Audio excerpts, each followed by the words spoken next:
is the Flex Network. Flex on everybody. Ladies and gentlemen, welcome back to Flex Network. I'm your host, Flex Shane. I'm joined, of course, by Brandon Adam. And today we have a very special guest. He's hailing on high, the man, the myth, the legend, Alan Seslowsky of Rotowire. Alan, how the hell are you doing, brother? You know, it always feels like home when I come back here. You know, this is where we started it all. This is where the magic was originally made. So, yes, I appreciate you guys welcoming me back. And it looks like you guys have done major upgrades, put some fresh paint on the wall in the form of Brandon Adam, hung a new chandelier in the form of Mike D, and we're ready to go. I love it. Yeah. So here's a funny story here. So Al, you were like the master of the green screen, and so I've I watch all your RotoWire shows, and you podcast where you're currently podcasting, and I thought that was a green screen, and then lo and behold, I found no, that's just the love room, baby. That's what right. That's where magic happens. Yep. Yeah. No, the green screen, like I said, it's it takes a special coordination to get it just right, or else it gets funky and it can screw with your streams a little bit. But you guys seem to have a pretty good vibe going with it there. I like how it all matches and everything. So you did a good job. Thank you. So, Nice. I mean, we're here to talk about some March Madness, and I'm not talking about basketball. It has been absolute madness in the NFL. And so I feel like we're kind of bearing the lead. But Al, I want to get your first take on the Deshaun Watson trade to Cleveland. First and foremost, we're not going to talk about all the off-field stuff. We want to talk about purely football. That's what we like to focus on this show. How do you feel about Cleveland? How do you feel about Houston? I mean, is Davis Mills the answer? And just where are we at? What's your general feel? Were you as excited as I was with that trade? Well, I was surprised. Anyone that said they weren't surprised, it would be lying, right? Because everyone, that I've spoke to thought it was between Atlanta and New Orleans. I think this is great for Deshaun Watson, right, guys? I mean, we're all thumbs up on Deshaun Watson in Cleveland. Amari Cooper comes back to life. We all know he's a good receiver. Cleveland's playing 3D chess here, 4D chess. They'll have this is a big upgrade for Donovan Peoples-Jones, who I think all three of us liked coming out, and then. They should add a possession guy. Maybe they'll add Will Fuller, Deshaun Watson's old friend here. So if they get him on a cheap 1-year deal, prove it deal after his disasters here in Miami, now we're cooking with hot grease. Obviously, they're going to have to move off Baker shortly and figure out where he goes. But this is, I think, a good spot. And anyone says like, well, he's going into the AFC because it's already loaded. Deshaun Watson's like a tier A competitor, as you saw in the national championship game. This guy, he wants it. He probably asked for the AFC.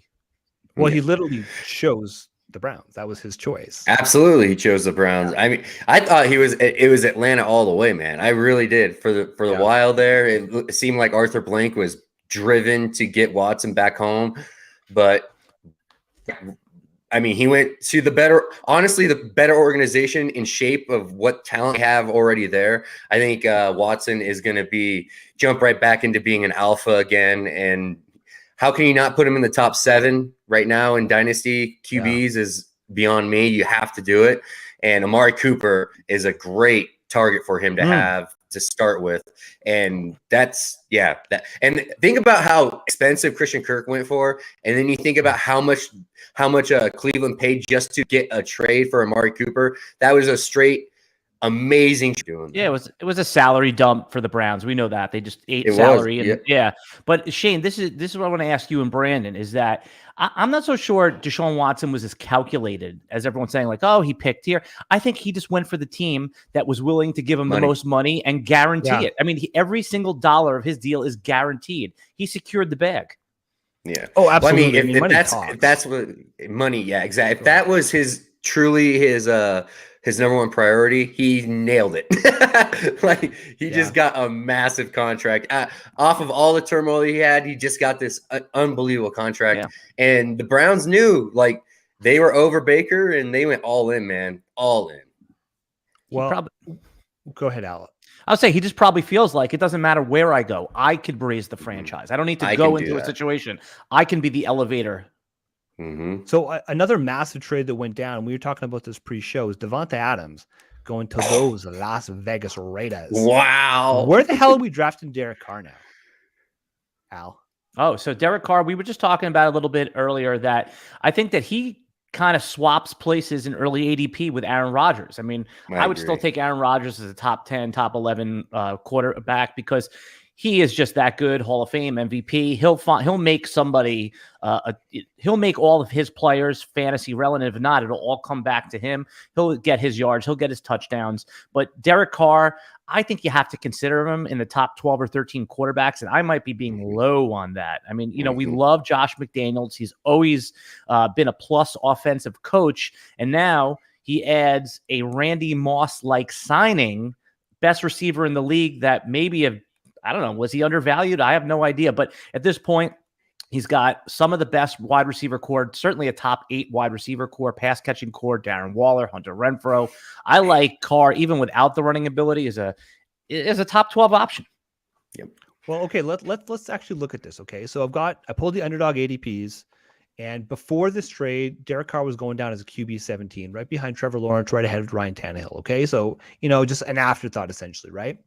Let's look at QBs 8 to 12. Okay, QB 8, Trey Lance. 9 is Aaron Rodgers. He's got to be going down a little bit. 10 was Jalen Hurts. 11 is Matt Stafford. To me, that's kind of that sweet spot. If you're pro Derek Carr, I can see you drafting him maybe ahead of those guys. I'm probably taking Jalen Hurts first, and then I'm debating: do I want Matt Stafford or do I want Derek Carr? Right. Stafford gets a little bump now. They added Allen Robinson. That's another under the radar signing that people aren't talking about really yet because of the madness is happening right now. Allen Robinson is a legit weapon for Matthew Stafford, and Matthew Stafford is locked and loaded again this year. It's gonna be awesome. I'm excited, especially because he's going against a weaker NFC conference. He's just gonna be able to light up scoreboards. Yeah, you hit it though, Shane. I think that's the right spot though for Carr, is right in there. Like anywhere from QB 8 to 13 is defensible. Yep. So Allen Robinson had a career horrible year last year. Okay, you can talk about circumstance. You can talk about how they phased him out of the offense. He's 28 and a half years old. By the time the season starts, he'll be close to 29 years old. We've seen it before. I mean, we just saw Julio Jones got cut by the Tennessee Titans. Granted, Julio's a little bit older. Do we believe there's still some juice left in Allen Robinson, though, Brandon? I do. I really think it was a motivation thing and just trying to just get to free agency. I really think his heart wasn't there, and we all see it when everybody gets into the Rams building. It's a special place, and McVay puts a really good vibe there. And it's LA. All these guys want to be in LA. They love playing there. The Rams have become the new Lakers, and it's going to be showtime. And if that doesn't get you juiced up to work hard, Allen Robinson, what will? But I really believe the best we ever will see of Allen Robinson is coming this year. Yeah, that's exciting. There's definitely some James Harden vibes there, right? Like kind of. I don't want to use the word fake, but didn't give it all in order to get out of town, which he was getting out of. He didn't want to get franchise tag, extend any of that stuff. So sure enough, yeah, I like Allen Robinson. I guess where does he get drafted is the question. That's the question. I've already heard some Robert Woods trade rumors. And again, even if you get the Patriots might trade for someone like Robert Woods. That would be a good landing spot for him. Wouldn't you, if you're a Patriots fan, Shane, wouldn't you give a 5th or a 6th round pick for Robert Woods right now? I mean, you need something. Nelson Aguilar's not the answer there. So if Allen Robinson's on the field with Cooper Kupp and then Odell Beckham is re-signed, he's not going to come back for the first couple months of the season. You have basically they're better than they were last year. Basically, they are. Exactly. You may as well just say that. They basically have a better offense, and they're getting Cam Akers back at full health. I mean, come on. This thing is loaded up. They are so loaded. LA loaded is in general loaded. Look at the Chargers have been doing. The Chargers re-signed Mike Williams, the defensive additions of Khalil Mack, and then J.C. Jackson as well. This division. You trying to make me cry, Brandon? It's amazing. What a loss for JC to leave. That's a terrible. They should have paid that guy. I don't get that, man. So I was working on my depth charts this morning before the show started with all the new changes, and I got to the Patriots, and it's Nelson Aguilar, it's Kendrick Bourne. I like Jacoby Myers, but he's not a 1. Like, he's a slot wide receiver at best, and it's so depressing when you see what some of these other teams are doing. Wait, you forgot about N'Keal Harry? You didn't say his name. Oh, he's officially dead to me, Al. we don't speak his name on this podcast anymore. You know how high I was on him. You know how I was just over the moon when the Patriots drafted him, and then it's been disappointment after disappointment. I still remember your fellow colleagues, RosterWatch. They were at it was Byron Lambert. He was at the Patriots training camp that year, and he was talking about how Jacoby Myers, who was also a rookie at the time, undrafted free agent, was picked up by the Patriots, was outperforming the number 1 draft pick, N'Keal Harry. And I'm like, no, that can't be right. And then lo and behold, came home to roost. But okay, there's a few things we need to talk about. I feel like Juju Smith-Schuster is totally flying under the radar, just being that his signing happened right after the Deshaun Watson news. But Al, you hail from the great city of Jacksonville, Florida, and they have gone out and look. I reside in the great city of, not from Jacksonville, Florida. I know. Yeah, there you go. I reside. Yeah, fair enough. You currently live there. You got the pad there. Look, a lot of people are criticizing them, saying, "Look, you totally overpaid Christian Kirk. What are you guys doing? You went out and got the levitating man himself, Zay Jones." I wish they'd gotten like a DJ, or obviously not DJ Chark, but like, somebody to replace DJ Chark, like in that style. But you have to give them credit. At least they're going out. They're trying to spend money. They're trying to surround Trevor Lawrence. Is Christian Kirk 4-year deal, $72 million, averaging $18 million a year? Is it worth it, Al?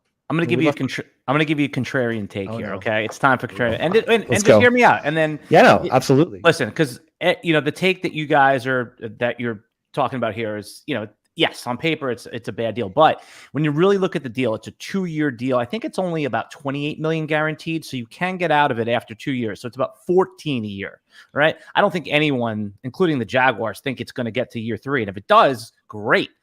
Yeah. The team is obviously out on Laviska Shenault. They just don't think they can win with him, or that he's going to be an effective part. So you need to replace him. Christian Kirk is certainly an upgrade there. Sure, you're overpaying, but they also have they have more cap room. So it's a smaller percentage of their cap. The Zay Jones thing, again, who were they bidding against? It's like they were bidding against themselves. So I don't hate the Christian Kirk. Although I don't like him as a fantasy player, I never have. I don't think it's as bad of a signing as everyone said. It's not great. You probably could have got it done cheaper, but it sounds like the agents just wanted to flex that $72 million number, when in reality, in 2 seasons, they can probably get out of it for under $30 million. Right. Okay. I didn't see the structure yet, so nice. I have a very vivid memory. I'm riding my bike. I'm listening to you and the Geek on the DFS Bold Calls podcast, and DFS Army, Bold Calls podcast, and you just shitting all over Christian Kirk. And look, hey, his career season, they got him paid, was 982 receiving yards, that's 77 receptions, and 5 touchdowns. Yeah, I don't like him for fantasy for sure. Ugh. I never have. It's offensive. Like you said, this is really just to surround Lawrence with some talent, something. Yeah, they got to do that, and I'm guaranteed they're going to draft another guy too. So they're just going to surround him and see what happens. Like, whoever actually performs. But Christian Kirk is an okay number 2 option, deep threat. That's fine, but like, they need to get themselves a real wide receiver 1 outside threat. I think they had some problems attracting A-level tier A talent, given that the general manager, Trent Baalke's there. It's what happens is the word spreads. You might just be a free agent rolling around, and Allen Robinson, who's a respected wide receiver in the wide receiver community, probably people talk. So if you're having trouble attracting tier A talent or upper end of talent, what do you got to do? You got to open up the bag a little bit, right? You have to pay up. So the Jacksonville, it's not a desirable market to play in for these players. I mean, I love Florida, I love Jacksonville, but these guys, like you said, Brandon, they'd rather go to LA, they'd rather go to Tampa. I mean, you talk about like being an attraction to go to a city. Now we're hearing that Tom Brady picked up the telephone and called Russell Gage himself and said, "Hey, why don't you come here? I love your tape. I love what you do." And Russell, if Tom Brady calls you, you're like, okay, I'm in. Go. Right. So where the Jaguars are having opposite time. So whereas everyone's goofing on them for these crazy signings, they didn't have many options. So they signed the player. They need to develop Trevor Lawrence this season. He needs to take a step forward. He doesn't have to be at his peak, but if he doesn't take a step forward, imagine the questions that are going to start to happen. Absolutely. You're right. I just Right there all I with you. think is that Christian Kirk is just going to be rolling in his money with no income tax, and he's laughing. He's gonna be in the NFL. that dude. Just straight made so much money. That's awesome. Hey man, it's capitalism. I like it. Go for it. Make as much There money you as go, possible. baby. There you go. All right, so another pretty solid slot wide receiver. He's a guy that, Al, you've taught me this. It's like you want to see somebody do it for 2 years in a row because 1 year can be a fluke. Juju Smith-Schuster signs another 1 year deal this year with Kansas City, so we like that. We definitely like that a lot more. Where are you comfortable drafting Juju now? Just top of your head, you're building your team. Are you comfortable with him as a wide receiver 3, or do you really want to wait for him as more of like a flex type play as you're building your roster, Al? I just want to caveat what you said. I was talking about when you said someone's got to do it for 2 years in a row. I'm talking about if you're going to take them in the first round. Yeah, So, no, of course. Yeah. So if you're going to draft a guy, especially a wide receiver in the first, like even Justin Jefferson didn't go in round 1 last year, right? Everyone's like, all right, I'll do it in round 2. But there was conversations. You remember this? There was conversations as Juju was the wide receiver one. I mean, it was crazy. I paid wide receiver 1 prices for him off that's how I learned the lesson, because I gave 2 firsts, 2 seconds, and a player for him in a dynasty league after that big year. I was like, oh, I have the wide receiver 1. And then obviously my team has been in shambles ever since. Whereas if you would have done that for Justin Jefferson, hey, what a deal. What a steal, right? Yep. Exactly. So you would ask where Juju is. I moved him up to my wide receiver 25. So it doesn't sound like, according to what you just said, I'll have to take him there, but he's going to be Kansas City's been starved for a reliable pass catcher in the wide receiver 2 position for a long time. Hardman wasn't the answer. Pringle was kind of just a guy. At least we have a year of production with Juju. I'm okay taking him in like the 5th or 6th round. It sounds like I don't have to until the 7th round, but yeah, I mean, why not? This is the optimal offense for a player like that. Well, who are you taking first? You taking Hunter Renfrow or Juju? At this point now with Devontae Adams there, it's Juju. Yeah. I think that's the right answer. Yeah, I mean, both are good. Right answer. Yeah. Man. Oh man. So do you guys like the fit for Juju there? I love it. I think it's fantastic. Fit wise, it's amazing. And I actually think with his off the field stuff and dancing and all that stuff, I think maybe being around Pat Mahomes and that kind of greatness, seeing that, I think he'll calm that hell down with all that stuff and just stick to football and get after it.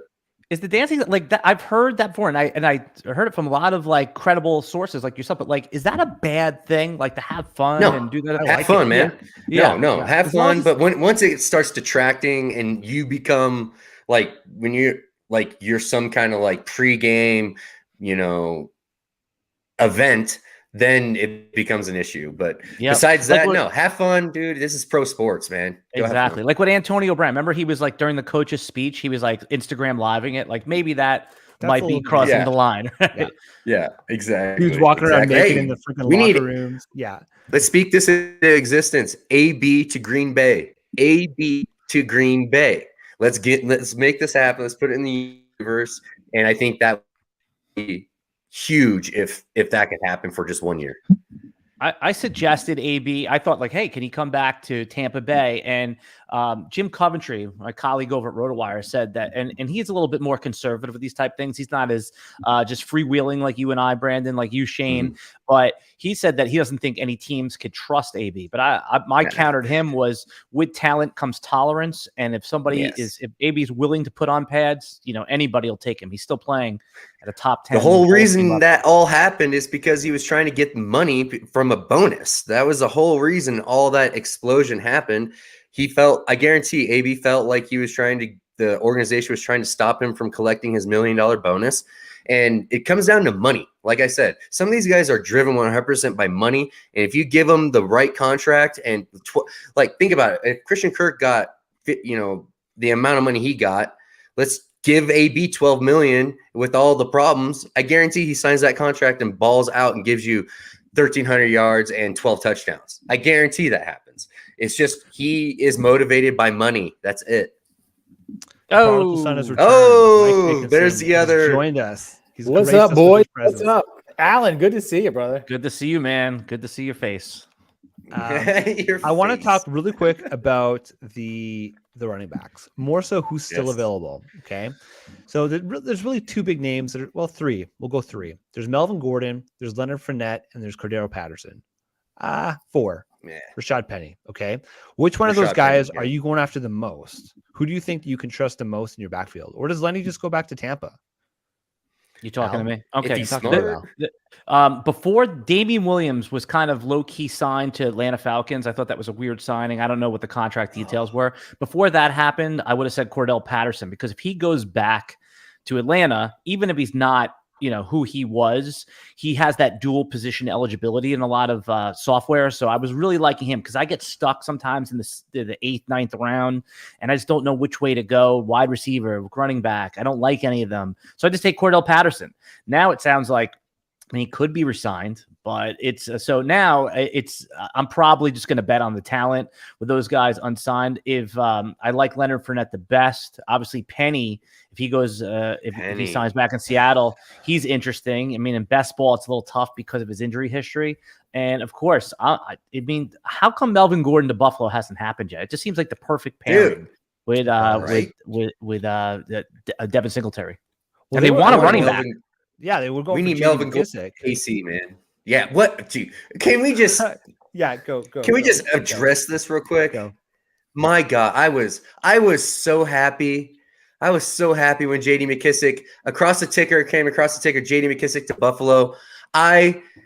So for people that don't know, I'm in a wheelchair. I was doing backflips. Okay, I was so excited about Gibson. I was so excited. I was on every timeline, just going hard for Gibson propaganda.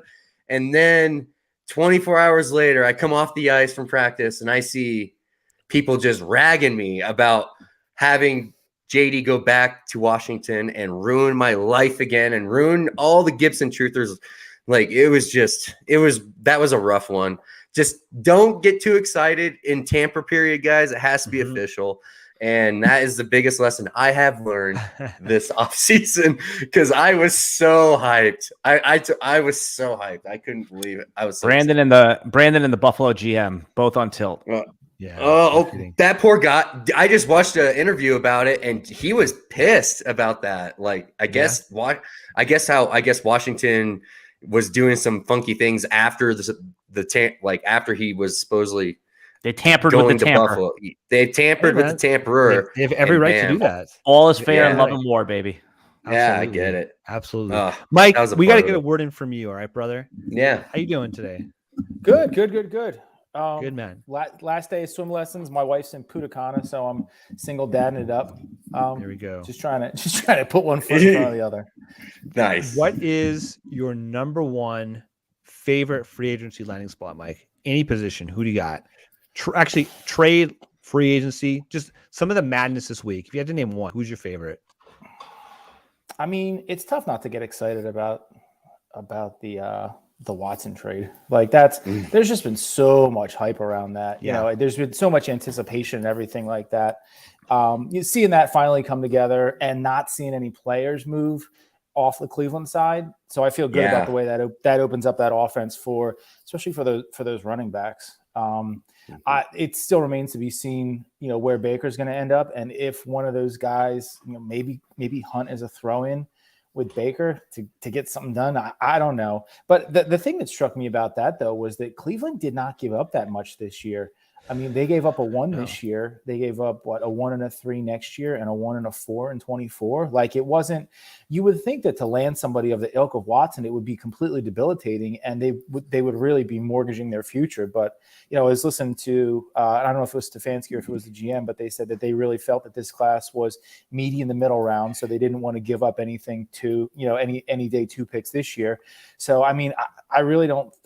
I don't think it was a ton for Cleveland to have to give up to get back what they got back. Yeah, and can I just jump in there, Mike, and just tell you know what, Mike's hit on something really important, and we talked about this at the top of the podcast. What Cleveland did really well is they were very strategic in convincing Deshaun Watson, because Watson was really the driver of this deal. He's the one that could waive the no trade clause. So they made it so appealing to him with the fully guaranteed contract that Watson reportedly went back to Houston and says, "This is the one.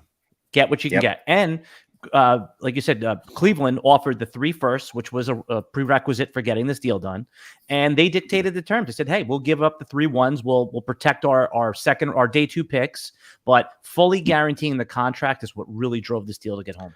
Well, I think just to add to that, so I was listening to Moving to Chains on NFL Network on Sirius, and Pat Kerwin said from a very reliable source that the deal that Cleveland ended up giving them was identical to what their original offer was. So the fact that offer was presented, it was then taken off the table, right? And then obviously he ended up in Cleveland, just shows that it 100% it came down to the contract deals. I mean, if a team's going to give you $230 million guaranteed, and I think that what's the most interesting part is, and you pointed this out yesterday, Brandon, was the fact that his salary for year one is only $1 million, which means if he gets suspended for any period of time, it's going to be deducted from that $1 million. Hell, maybe they throw the book at him. Maybe they say, you know what, Calvin Ridley, we gave him a full season. We got to stand up for the women's rights and show that this is not cool. We'll give you an entire season. It's $1 million out of his pocket. Like it's nothing for Deshaun Watson. $230 million. Like, so I think that's really interesting. I kind of want to pivot a little bit to the draft, boys, because we only have Al for another 30 minutes or so.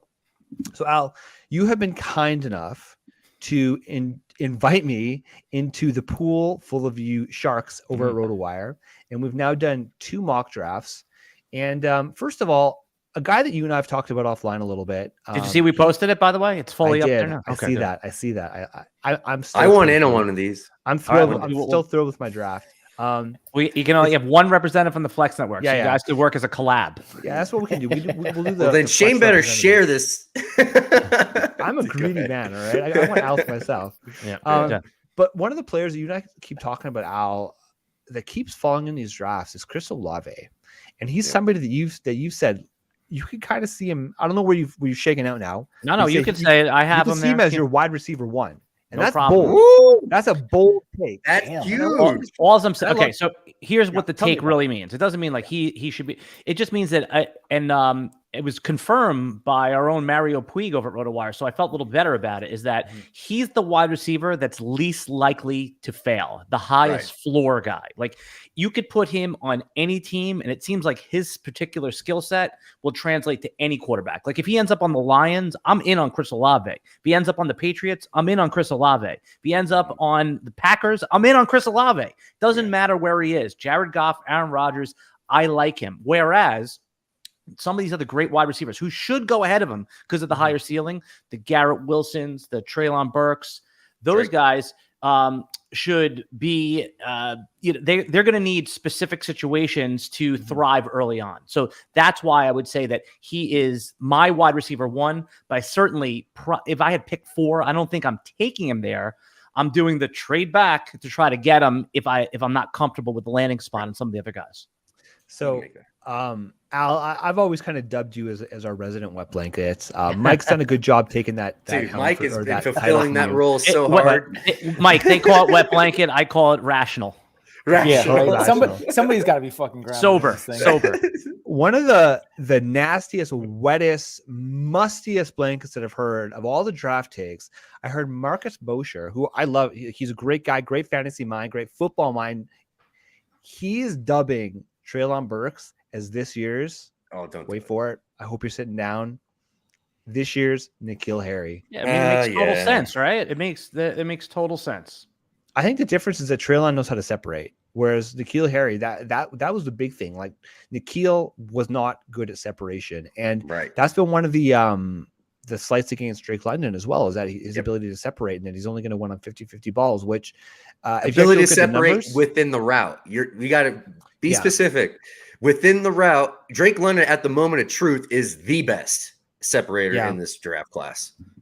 Well, that's what made Jamar Chase so special, is that he looks like he's covered. It looks like he's covered, but the second the ball gets to him, half a second before that, I should say, he's able to position his body so that he's in the best position to catch that ball. And that's what makes Jamar Chase so elite. And so I'm not saying Treylon Burks is at that level per se, but for me, from what I've seen from his production, I still have Treylon as my wide receiver 1. But the fact that Marcus says that, it just gives me a little bit of pause. Where are you at on the running backs this year, Al? Is the rookie class running backs? Yeah, the rookie class. I mean, I like. Give us your top 5. Come on, top 5. So yeah, sure. I mean, if far as in rookie drafts at this point, I'm going to take is given landing spot is clean. Of course, or, it's all caveat. I mean, we're doing this in March 19th. We got a month and change to the draft. Subject to change. Yeah, I have a 2 running back tier with Breece Hall and Kenneth Walker, right? Those guys are going to be slightly, tiered right. And with the possibility of Isaiah Spiller to get in that tier if he checks out on the testing and the landing spot. So, I mean, it's the other guys, it's there is talking about your Zamir Whites, guys like that, like right situation. He's going to be coveted by the NFL. None of these guys are going in the first round. I don't want to say none of them, but Buffalo could probably not. Buffalo could do it in was it 25 or 23? If that happens, just looking at the history of first round running backs, they're pretty insulated. Even Trent Richardson was insulated, got 3 years to try before it was totally discarded. So if that's why Josh Jacobs is a good fantasy pick, because he's so insulated as a first round running back. Obviously he's pretty good anyway. But as far as like running backs themselves in this class, I love the top 2 with Hall and Kenneth Walker. I don't think that's a hot take at this point.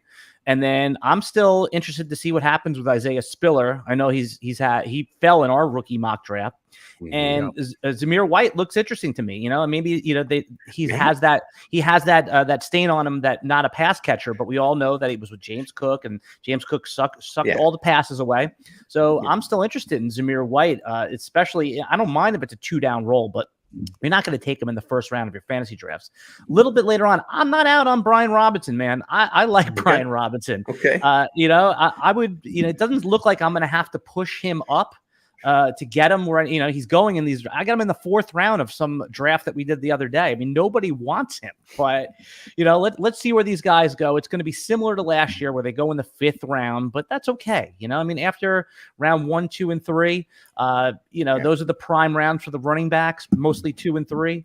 You just have to pay attention. And I love RB3s when they get in the NFL, right? So you talk about your Khalil Herbert types. That was the RB3 on his team, because at that point of your rookie mock drafts, you're not looking for a guy that's going to be Elijah Mitchell. That's great if you land on him, but you're looking for more Khalil Herbert, who's someone that could start in 3-week windows. Fantasy Dynasty is played in 3-4 year windows, 2-3 year windows, but the season is played in 2-3 week windows. Yep. I love that. I like that. So we're in a league together. Mr. Mike Dickinson is the commissioner of it. And something controversial happened. He set our rookie draft the week before the NFL rookie draft. Mike, defend yourself. Uh-oh. It's one of those situations where Al drug Brandon and I into this league that drafted. We started drafting the startup the night of the NFL draft at 5:00. And, I thought that was a really interesting take, and it kept us engaged in the draft the entire time. Brandon and I were texting the entire weekend. Oh my God, this is where I know Khalil Herbert was one of our guys. Oh, this is where he landed, just being interested as to where our guys landed. So I think that, looking at it, we do, at some point you hit a level of redundancy. It's another super flex tight end premium league where you're starting 3 wide receivers and additional flex. And there's a lot of redundancy with the people that we play with. There's a lot of, and not that that's a bad thing, because it forces you to be better strategically. Like, we play in a lot of leagues together. So if I'm going to try and do a rebuild, or I'm going to try and get to one of my guys, I got to figure out how I'm going to outmaneuver Brandon and Shane and Allen. So, putting the rookie draft before the draft makes it interesting. Like, you got to do your work. And now it's not like we're drafting tomorrow. We're drafting the week before the rookie draft. So, like, mocks are done and dusted. Pro days are in the books. You got a good idea about what these guys are, a pretty good idea probably about where they're going to land. That said, I as a commissioner, my duty is to take all feedback. So I'm currently re-examining whether or not I'm going to push it till after the draft, and then announce this year next year we're drafting before the rookie draft. Mike tried to pull a Saddam and we overthrew him about it. Right. Yeah, I was going to. I like Mike's sentiment here about that, and I agree with everything you said there. The thing that the pushback and the counter to all that is that people accumulated first round picks in this draft with the assumption that they were going to be able to have landing spots. So when you talked about that draft that we did pre-draft, that was. Everybody was in the pool. It was in the startup. So I do agree with everything you said. Redundancy. This is a little extra. There's a little extra hot sauce in the chili. But I think that at very minimum, it needs a vote, and at max, like I said, say, hey, next year we're doing this. So because I would say first round picks are worth less when there's uncertainty, and they're worth more when you have those late round picks. So I think that's where I'm going to settle into is I'll push it back to where it was originally slated to be, and then next year we'll run it before the actual NFL draft. Yep. For the record, I loved it. I was like, yes, let's friggin' do this, man. I gotta give a shout out to our girl Jen. Jen, thanks for joining. Thanks for watching. We love you. We appreciate you. Sorry, go ahead, Al. Yeah, no, I thought the idea was great. I thought like I said, the concept is amazing. I was like, oh yeah. I just felt, I was glad I got rid of a couple of my first round picks to pick up the quarterback in that league, to pick up Kyler. But if I had 3 first round picks, I would feel a little like I would feel that I got slighted a little bit. Hey, by the way, and then we can move on from there. You were talking about my top 5 running backs. Rachaad White is not going to be in my top 5 running backs. That's what I was trying to get at. I was wondering if you were going to be that guy too. Okay. No, I can see it. Obviously, I think that he's going to go in like the 5th round, and I'm getting like Kalen Ballage type of vibes from him. I mean, he's good. It's good, but I don't know, man. It's just if he's going to get put in our draft, he went and like pick 6 overall ahead of the quarterbacks. No way. Yeah, that's a little high. Yeah, second round, no problem. Okay, so I'm glad you brought up the quarterbacks because there's been some pretty divisive players, and really there's been 2. There's Kenny Pickett and there's Desmond Ridder. They're by far at least here on the Flex Network. Mike was on him early, right? Mike was on Ridder pretty early. He was, dude. Mike has been, month, and I don't get it, dude. But I don't care, Ridder, man. The hype is real. Well, it's real. He's been all over it, and he was the first guy at anybody I've seen. And that's why when you say wet blanket, I say rational, sober thinker. It happens. It happens. Yeah, I know, man. Ritter's interesting guy, man. I hope he goes with some veteran staff, man. I really hope he gets a really good staff around him, and we'll see what he can do. His upside. Yeah, I mean, for me, last pick of the first round to the Lions, pick 32 seems the right spot for me. That's exactly what I said. Well, there you go. He's been calling this for like easily 6-8 weeks. Like it's been pretty wild to listen That's to. the spot. You got the perfect guy in front of you. You have the veteran Jared Goff, where there's no loyalty to him. His contract is over after this year. You could if Ridder looks good in practice, you put him in. If he needs an extra year to incubate, you have that 5th-year option on him. It's perfect scenario. They're going to do it. They're going to do it. Yeah, they're going to. Narrative on Ridder is everything Mike talked about a month and a half ago. It's that this guy is like a 40-year-old man living in like a 21-year-old's body. Mm-hmm. Where you at on Kenny Pickett, Al? I like him. I don't know why, it's small hands and all. I mean, listen, is he going to be a top 5 quarterback in the NFL? Probably not. But if you can get peak Andy Dalton out of this guy, I mean, that is enough to get a franchise to the playoffs. And then from there, let's see. And if he's better, he's better.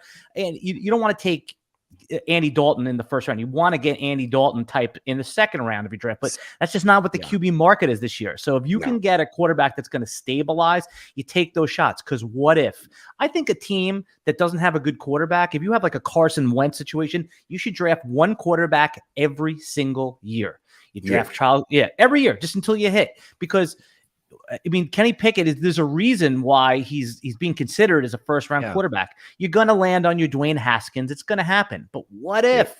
I'm not ready to say no Pickett. I mean, and if he's picked in the top 15 picks, top 12 picks, then for Superflex drafts, he has to be the 1.2, 1.3, 1.4 because he's going to get 2 years of quarterback production. He's going to, and even if he stinks, what is that? 14, 16 points in Superflex leagues? Right. I got him as he's Derek Carr with a little bit more mobility outside the pocket. That's who I comp him to. So a few teams that are in dire need of quarterback. Obviously, Carolina, they're picking at 6. That seems early to me. Seattle now picking at 9 is very interesting. To me, that's kind of that line of demarcation where I'm not sure which quarterback's going to go off the board. But I mean, Somebody I think it should be should. Malik Willis. It should be Willis. But I think that Seattle's going to be taking him there. Malik Willis reminds me a little bit of Russell Wilson. So it's their style. They've got a strong run game. That's what Pete wants to do, right? So they could put the rookie in there, give him a very simple set of plays to run the offense, and it could potentially work. He's got a freaking cannon to get it out to DK. I think that's a good landing spot. That one makes the most sense to me. But where do you think Malik would be a good fit, or where do you think he's going to be drafted? I don't think he's going to 20. He's going in the top 5, and if he's not going later than 6, Steelers going to come up and get him. They're going to figure out a way to come up and get him, and that's why they got Mitch Trubisky. They want to set up the offense with a mobile quarterback that's not going to be there long. They said, okay, we're going to put this style of offense in play. Right. Mike Tomlin has made he's not held back that he wants Malik Willis, and who's the cheap. Let Trubisky go in there and be the crash test dummy. Let him go in there and get crushed while they build the rest of the team and build the offense. The Steelers are going to do whatever they need to do to come up and get him. So if Seahawk fans are thinking they're going to wait there at 9, they have another thing coming. It seems like all the chips are lined up for the Steelers to go to move up. And again, it's going to take maneuvering. It's going to take savvy GMing, but that's how it's looking to me. Our boy Cliff is saying, do not put smell. Say again. This is Kevin Tolbert's last draft. He's done after this, so this would be a hell of a swan song. There you go. Our boy Clip is saying, "Do not put small hands in Seattle. We dealt with that for years with fumblings, fumbalities." Yes, I think Baker Mayfield's going to be a Seattle Seahawk by the end of this week. I thought Indianapolis, but okay, that's good too. I like both of those. I've heard Indy's not a good fit for him. To me, Indy would be a perfect fit for him. They've got a strong running, the best running back in the league, frankly. Yeah, and a coach that's willing to take on reclamation projects. Right. Pete Carroll's not, Pete Carroll's not a reclamation project type of guy. It doesn't. I think he likes Baker's swag, and I think he'll let him breathe in Seattle and be himself and let him go for it. And where do you want to that's what Pete does, man. That's what Pete does. Yeah. I mean, you know him more intimately than us. So yeah. What about you, Mike? What do you think? Where's your Baker Mayfield ideal landing spot? I don't know that there is an ideal landing spot, to be honest. I don't know that I'm fully sold on his skill set. Like there you go. When he sees the field, he's money. But the question is whether or not he's actually going to see the field, whether or not he's going to make his way through his progressions and see his open receivers. Like it's just something didn't click with that guy. The question is whether or not it was a schematic fit in Cleveland with Stefanski, or whether or not it was something with the way that he processes and the way that he sees things. At this point, I don't know. Number one picks get second chances, though. Could also be the fact that the Browns had the worst wide receiver room in the NFL. That could be a problem as well. But imagine Baker being able to look down and see DK streaking down the field, that 6'4" monster. And then you got Lockett. I mean, that's an offense, man. OBJ didn't even want to be there either. Like that. But he gave it a shot in the beginning. Yeah, I guess so. Landry, Odell, they had tight end talent. They had, running back that can catch the ball. I think at some point it's just like, all right, now the red flags, the antennas are up on Baker being like bad, like all time busty. But if he's number one pick, we talked about this earlier, top 10 picks, they live forever. They live way past, they have fantasy life, NFL life way past their actual, their expiration dates. Agreed. To me, look at Carson Wentz, for God's sakes. The most obvious spots. Yeah, so the most obvious spot to me is Carolina with Sam Darnold. They have 2 5ths. Give him 1, give him 2 5ths. I feel like Cleveland will just want to get rid of him at this point, right? I don't think it's going to take a lot. They just want to get him off the books. I believe Sam Darnold's making $18 million. Baker's supposed to make, I think, the same salary. So it's not like they're putting a lot into the position. Let him compete. And the man had a torn labrum in his shoulder. Keep going. I just have a doorbell. I'm just going to close my camera for 1 second. I have a doorbell. Hang on, bro. He had a torn labrum in his shoulder in week 2 from trying to do a tackle. I mean, look, I feel like that's a dumb thing for a quarterback to do. I mean, in the heat of the game, you're going to make the tackle, but it cost him his season, and it cost him, honestly, his job. in Cleveland. So, for all you young quarterbacks out there, for all those that are listening right now, just make business decisions when you've thrown those interceptions and you're going to make the tackle. But I think without a doubt, he could win the starting job in Carolina. They've got Christian McCaffrey. They've got Hubbard. They got Deonta Foreman. That would be a nice fit, dude. Yeah. I feel like Terrace Marshall is, look, last year was a bust, but there's still some hope for him. They re-signed Robbie Anderson. They got our beautiful, sweet DJ Moore. To me, that's just such an obvious place. And look, Carolina, like the coaching staff, Matt Rule is coaching for his job right now. And they can bring this guy in. Don't forget, Baker Mayfield, as a rookie, he had what? He's got the record, I believe the NFL record for the most touchdowns thrown by a rookie. So, I mean, the man can show that he can play. So I just think, well, he had it until Justin Herbert came in. At the time. But I'm saying, like, the man can still play, assuming that he's healthy. I feel like he's going to come in. He's got an obvious chip on his shoulder. I think that'd be great. And look, I get TB is back in Tampa, but man, that NFC South is still not the greatest division. So you bring Baker in there. He's a winner. He helped win in Cleveland. To me, that's the most obvious landing spot, and they could probably get it done for cheap. Get it done. Go play in some warm weather there, Baker, and show the Cleveland Browns what you're made of. It's Jimmy G or Baker Mayfield. One of those two guys has to go to Carolina. Has to. But we've all heard that before. I don't think so. Jimmy G, first of all, has just had major shoulder surgery, so he's not going anywhere. It wasn't major. It's not that. It's on his throwing arm. June. It's on his throwing arm. June. Right. It's a cap. It's a blood vessel removed. Like they removed a blood vessel. It's not that big of a deal. If it wasn't that big of a deal, then he'd already be moved. There's no one wants to pay retail right now, which means it's a concern. It's a concern. It's not career threatening, but it's on his throwing arm on a quarter. It's not. Listen, we're not talking about Deshaun Watson here. We're talking about he's a gatekeeper type of quarterback. So that's major when you talk about for him. But yes, your point is it's not like they're not removing his any ligaments or anything in there that has to do with his career. He's going to be fine. That said, Sam Darnold's probably going to be the starting quarterback of the Carolina Panthers week 1. They can't even trade a second round pick, which is what you would want to trade to get a Carson Wentz type of quarterback. They gave it away to get Darnold last year. They're in. They don't have a second round pick. So how are you going to, or third? Right. So how are you going to get this done? It's going to have to be someone you could sign off the street. And the only other person would be Marcus Mariota. But then you have Mariota's salary and you have Sam Darnold's salary. Just go with Darnold and see what happens. See what you pick there. That's what I'm saying is that. And then we're forgetting is, do you guys think Mariota is going to sign anywhere? I mean, that's a good one. Somewhere. The Colts would be a good spot for him as well. Like they could run that dual running option offense with him and JT, and he's accurate that Oregon offense was all about short intermediate routes. He could throw those routes all day long and be very successful, I think. Well, Mitchell Trubisky signed a 2-year deal, so about $7.1 million per year. Tyrod Taylor signed as a backup for the Giants, $5.5 million.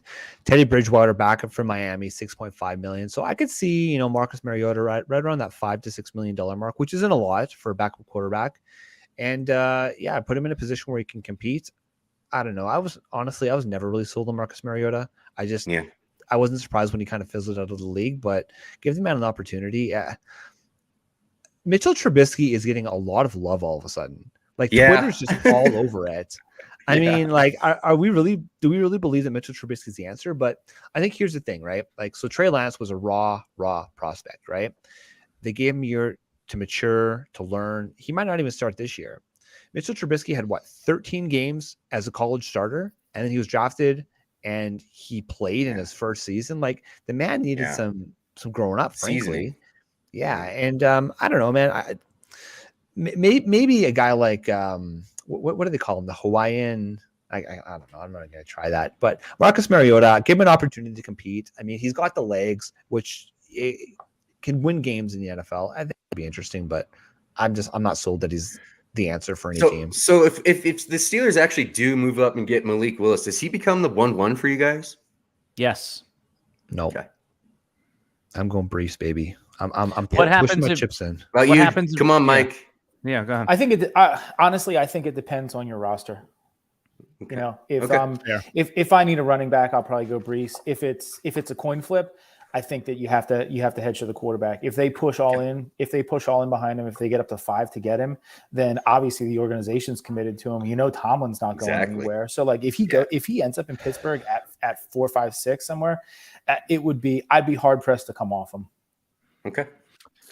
I got a question for you then. Say Malik Willis is in last year's class. Where does he go? Where does he get drafted? Is he a round 1 pick? Probably. Mike, what do you think? Probably back end, just because of the way in the rookie drafts, the quarterbacks end up getting pushed up the same way that they do in the NFL draft. So you start to look at if you're drafting 109, 110, 111, you're like, well, am I going to take a flyer on this wide receiver or this running back who may be my RB 5, 6, 7, and I'm not thrilled about the spot, or do I come up and take this guy who probably will first round pedigree, first round draft pedigree, going to get a 5th year in all likelihood. I think he probably would have gone back end for me. Yeah. Okay. I mean, look, I don't know. I would consider it. If Breece Hall goes to just an absolute dud landing spots where he's not going to be the star, which why are you drafting Breece Hall if he's not going to be your stud? So I guess there's still some criticism or some critiquing about his pass catching. He's got his pro day next Tuesday. And he was saying that he's not going to run. He's not going to do any of the testing. He's pretty much going to focus completely and solely on drills, pass catching drills, that sort of thing. So he's going to be able to showcase it. I'm kind of excited. If Breece Hall ends up like in Houston, because frankly, they don't have a quarter or a running back right now. And they've got, so Houston's picks, they've got the 3 to 13. They're obviously not going to go running back there, but they've got the 37th overall pick. That might be the sweet spot where he goes. So if he goes to Houston, kill me, man. Hey, he could go to the Jets at 35, man. He could go to the Jets at 35. Oh, don't say that about Micah Carter truthers. They'll kill you for that. That's my point. That. Like, let's say, because that's a real spot where he could go. Okay. Yeah, because the Jets have, they have the 2 picks in the first round. They may have, do they have 3? I think they have 2 picks in the first, and they have 2 picks in the second round. They pick at 35 and 38. 38. Yeah. So what if they take Breece Hall at 35? Because it's let's get good players. And now what do? You're going to take him over Malik Willis that goes to Pittsburgh. We're assuming now Willis. Let's say Willis goes in the top 10. If it's the Seahawks and anywhere in the top 10, I think the way I play Superflex leagues is his value instantly stays insulated. Whereas Breece Hall and the Jets, you're like, the air comes out of the pick a little bit. Yep. Damn it, making a lot of sense. Dang it, you're speaking knowledge right now. That's good stuff. They call it wet blanket, right, Mike? Yeah. So the Jets have the 4th overall pick and the 10th overall pick. Do you think they could go? Because I've heard a lot of buzz about Drake London to the Jets. Do you think that the Jets will pick Drake London at 10 overall, probably as their first wide receiver off the board, Al? I would love that so much. That seems reasonable to me. I mean, if they're they'll probably, they'll definitely use that first pick on a building block type of player, and maybe they're going to be open to trading and picking up more picks. But they certainly, I mean, what do they have right now? Corey Davis, Elijah Moore, Braxton Berrios, someone like Drake London. Drake London would be a huge get for them. It's a good fit. Yeah. It's a good fit for sure. I like that. Especially because Wilson is a little bit, he sprays it around a little bit. Drake could fix a bunch of errant throws for him, for sure. We've seen it before, right? Where teams will go, they'll draft a quarterback, and then they got Elijah Moore, which we love, but give him more weapons, man. Just give him more weapons. We saw Jacksonville do it through free agency, and I can see the Jets doing it through the draft. They have the draft capital. They have the ammo just to stack talent. And when you have 2 picks in that early second round, you're like, let's use a YOLO pick, so I could see it. There's going to be a ton of wide receivers going off from round 2 and 3, man. Like we've talked about how deep this class is. I think they're just going to fly off the board. I think that's going to be a lot of fun. Okay, we need to close out the show here because you got a jet. You don't have to. You guys can keep going. And again, I'm good for for a little bit. We're almost at our normal hour long. We're at our peak. We're almost at our peak. So, Al, before we get into it, I do have kind of a question for you because we've been going through this fantasy football journey together pretty much since the beginning. And if you had to think about one thing that you're looking back on, you're reflecting on, that's just like, holy crap, like, how am I doing this right now? Do you have like a moment that stands out to you?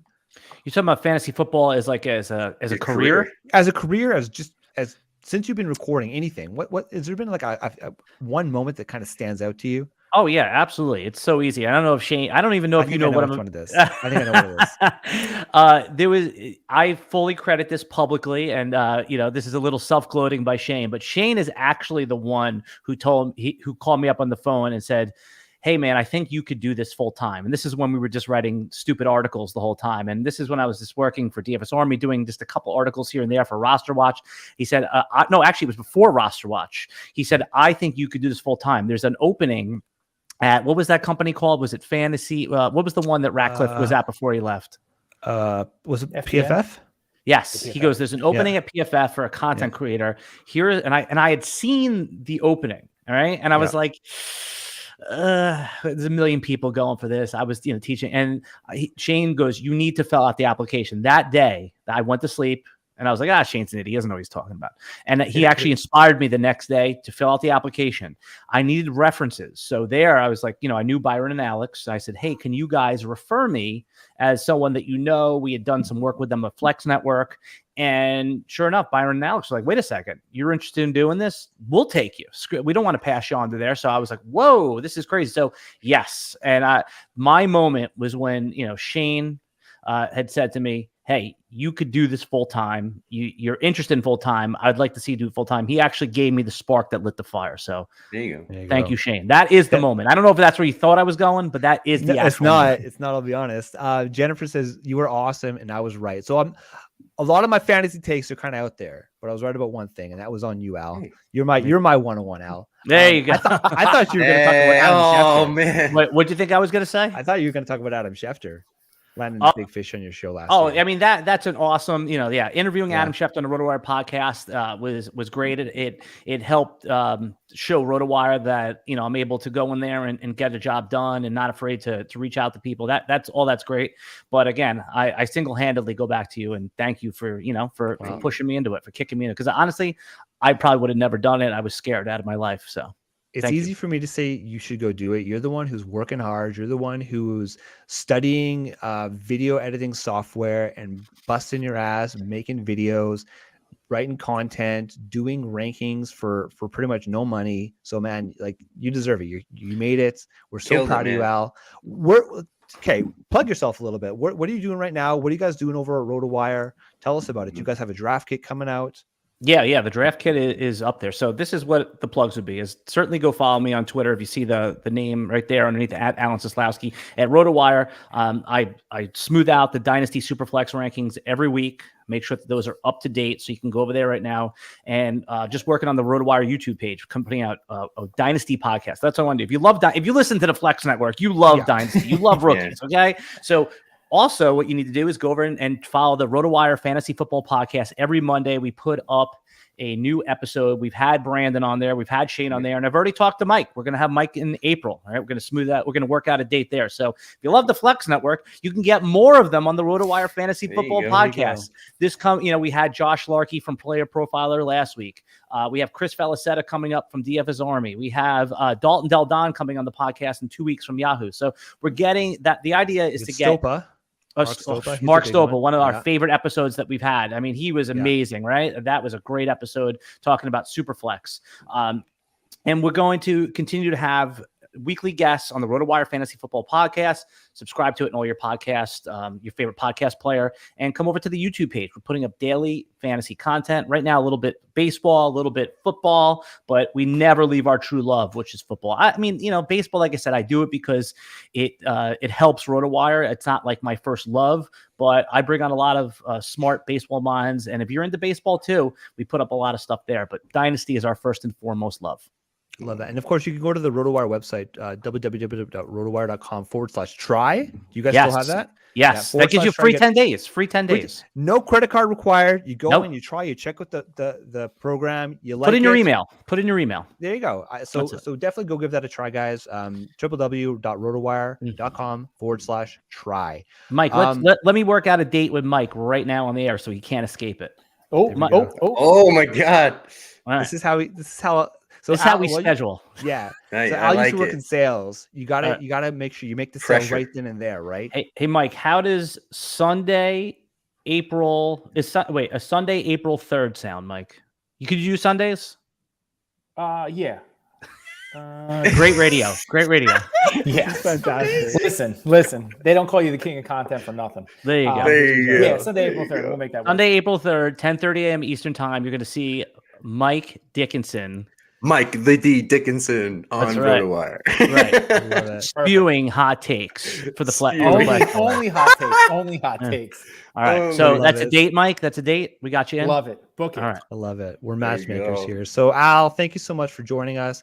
Of course, you guys can follow him on Twitter at Alan Seslowsky, AlanSeslowsky,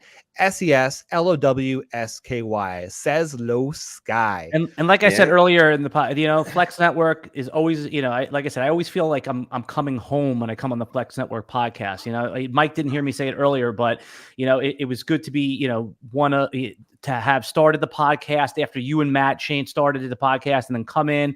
And now you guys major upgrade with Brandon and Mike. It's like I said, it's a fresh coat of paint. It's like a fresh chandelier. The house is looking great. Yeah. And I'm a fan of the podcast. I never miss an episode of the Flex Network podcast. Keep doing it, guys. I love your passion. And like I said, anytime we'll keep our thing going. So, and we'll have Mike representing in a couple weeks. Appreciate it, brother. Nice. All right, guys. So, of course, you can follow Brandon at Brandon DAdam19 on Twitter. You can follow Mike at Mike_Dickinson on Twitter. And, of course, you can follow me, Flex Shane, at the Flex Network 1. Guys, if you like what you listen to, please like and subscribe. Please comment on the podcast. We love your comments. We love reading comments. We love good things. Sometimes bad things. Give us 5 stars if you think we deserve 5 stars. If you don't think we do, give us 4 stars. Just rate the podcast. Yep. We love interacting. We're here because we love fantasy football, and we love to talk to people like Alan Seslowsky. So we're going to be here all off season. We're going to do 1 show a week, and we'll ramp it up as we start to approach draft season. So for Brandon, for Mike, for Al, I'm Flex Shane. We are the Flex Network. This is the Flex Network. This is the Flex Network. Flex on them. Flex on everybody.